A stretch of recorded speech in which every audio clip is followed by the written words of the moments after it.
everyone, today we are going to talking about verb pattern 11 and the formula is subject, verb and that clause.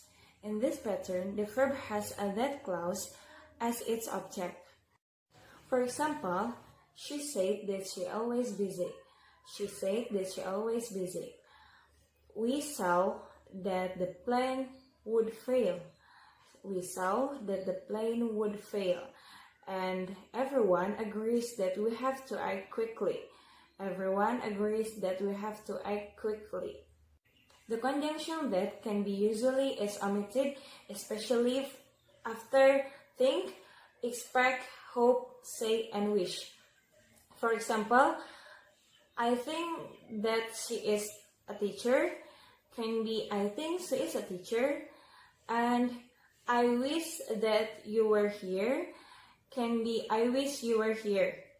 As a general rule, when the main verb is in a past tense, the verb in the that clause is also past tense, regardless of its time reference. But when the main verb is in a present tense, the verb in the that clause may either be in a present tense or past tense, depending on its time reference. For example, I thought she was here now, and I think she is here now, or I think she was here yesterday. Another example, I knew that she bought medicine today, and I know that she buy medicine today, or I know that she bought medicine yesterday. Assalamualaikum warahmatullahi wabarakatuh. My name is Siva Nur Husna, and today in this video I will going to explain point 2, 3, and 4. Di poin yang kedua, di situ bisa kalian lihat the verb see, hear, dan feel. Di pattern ini mengidentifikasikan tentang mental perception. Apa itu mental perception? Jadi mungkin see, hear, feel ini benar-benar bisa dibuktikan dan juga dirasakan oleh panca indera. Lalu verb ini juga bisa dimengerti, diinformasikan, dan juga difikirkan. Nah, contohnya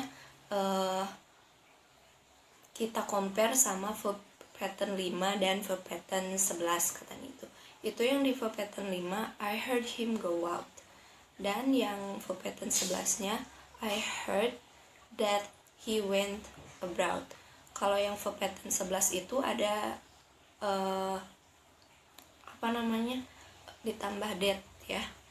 Karena rumusnya itu subject, verb, dan that clause. Nah, di situ yang ada tanda bintangnya ini, I heard him go abroad. Nah, di sini kenapa nggak bisa? Mungkin karena itu berbeda dengan yang A dan B. Kalau yang A itu bisa dirasakan gitu, bisa didengar oleh sebagian orang, dan yang B itu bisa diinformasikan juga. Kalau yang A bisa mendengar karena mungkin orang itu keluar mendengar suara mobilnya, mendengar langkah kakinya, dan lain-lain. Nah, kalau yang bintang ini tidak bisa mungkin karena bukan termasuk ke dalam verb pattern 11.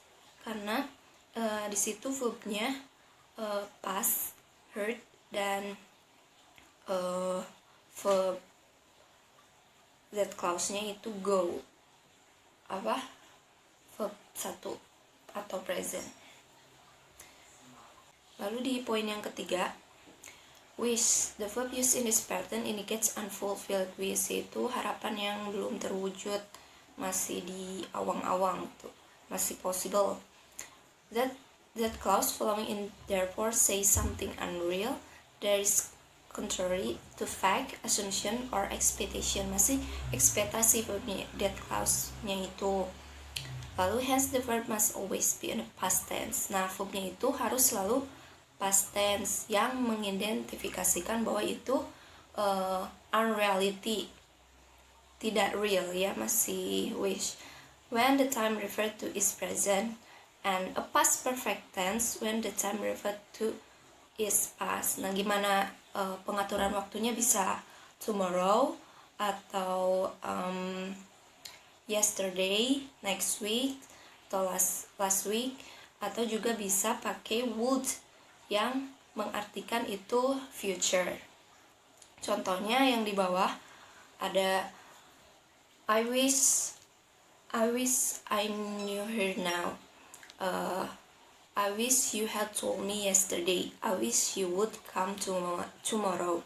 Nah, ini termasuk ke dalam verb wish ya. Wish masih harapan. Lalu di situ ada verbnya itu pas, walaupun waktunya itu sekarang, now. Lalu di bawahnya itu implies, yaitu arti dari wish tersebut. Yang pertama itu I wish I knew her now. Saya berharap saya tahu dia sekarang. Nah, itu mengartikan bahwa dia sebenarnya tidak tahu dia sekarang. Lalu yang B, I wish you had told me yesterday. Saya berharap kamu mengatakan kepadaku kemarin. Nah, arti yang sebenarnya, sayangnya kamu tidak mengatakannya kepada saya kemarin. Lalu yang C, I wish she would come tomorrow. Nah, arti sebenarnya itu she won't come tomorrow. That means sayang ia tidak akan mau datang besok. Nah, itu arti sebenarnya dari I wish I knew her now. Dan ingat, verb that clause-nya itu harus past tense walaupun itu waktunya sekarang. Dan juga pakai would jika itu adalah future. Yang terakhir di poin yang keempat tentang suggest dan insist. Suggest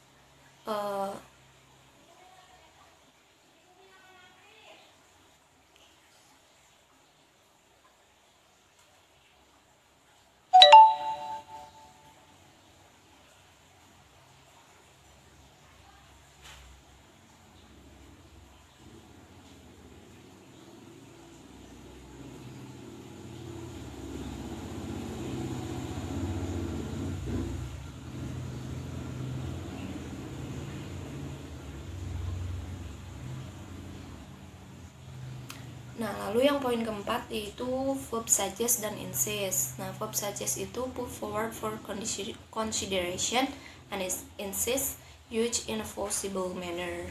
Contoh lainnya ada propose, demand, and some other like verbs normally take should, infinitive, or a subjunctive form the same form as the infinitive. The that clause regardless of the set of the tense of the main verb. Contohnya di bawah, he suggests that she should go. Dia menyarankan bahwa dia harus pergi. Ya, suggest itu menyarankan, kalau insist itu bersikeras. Nah, lalu ada subjunctive. Di note-nya itu ada subjunctive is a mode of a verb which expresses a state, act, or event, not as something really happening or existing, but as possible, imagined, or dependent on something else. Jadi katanya subjunctive itu adalah mode of verb yang mengartikan atau mengekspresikan bahwa sebuah peristiwa, tempat, atau kejadian yang benar-benar sesuatunya itu tidak terjadi atau masih possible, masih imajinasi, dan lain-lain. Lalu yang di bawahnya itu yang terakhir, contoh if the verb suggest doesn't take a personal object, we do not say. Nah, kita harus ingat dan garis bawahi bahwa verb suggest ini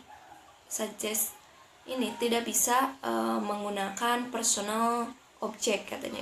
Personal object itu kayak him, her, ya gitu ya. Contohnya di sini, I suggest him. Nah, itu tidak bisa. Makanya jika perlu menggunakan personal object yang him ini, maka harus ditambahkan preposition atau kata sambung ya, seperti di bawahnya, he suggests to me that she teach English. Nah, di situ ada kata sambungnya, yaitu to me that ya, to me dan that. Jadi I suggest him ini tidak bisa digunakan, maka harus ditambahkan prepositional. He suggests to me that she teach English. Contoh lainnya, verb lain yang tidak bisa menggunakan personal object setelah suggest adalah admit, confess, explain, dan say. Itulah penjelasan dari saya. Poin 2, 3, dan 4 selanjutnya akan dibahas oleh Yayu Halimah Usaidah for the point 5, 6, and 7. See you guys. Wassalamualaikum warahmatullahi wabarakatuh. I wanna explain about verb pattern 11, point 5, 6, and 7. Verb pattern 11.5. The verb live, speak, hear, hope, notice, say, suppose, and think. An affirmative that clause can be replaced by so, and a negative that clause by not. Jadi di poin yang kelima ini beberapa verb seperti believe, hear, hope, si klausanya itu dapat diganti dengan so, dan apabila negatifnya diganti dengan not. For example, the new teacher is very strict. So I've heard. It's mean I've heard that he is very strict. Untuk yang negatifnya, contohnya seperti it's going to rain. I hope not. It's mean I hope that it isn't going to rain. So, biasanya digunakan di awal ataupun di akhir kalimat. Contohnya, so I believe atau I believe so. Ada pengecualian di sini yaitu see and notice. Biasanya digunakan di awal. Contohnya, so I see. Bukan I see so. Seperti itu. Point 6. It's an example of the passive construction. The first example is, it was said that he was always busy. Another example, it was suggested that he should look after his wife. It yang digunakan pada kalimat-kalimat di atas yaitu sebagai subjek pada klausa tersebut. Point 7. The verbs commonly used are. Jadi, di poin ke-7 ini, pada verb pattern yang ke-11, ada beberapa kata kerja yang memang umum digunakan. Contohnya seperti acknowledge, command, demand, fear, hope, admit, feel, imagine, know, believe, hear, think, wish, and others. Nah, itu merupakan verbs yang biasa atau umumnya digunakan pada verb pattern ke-11 ini.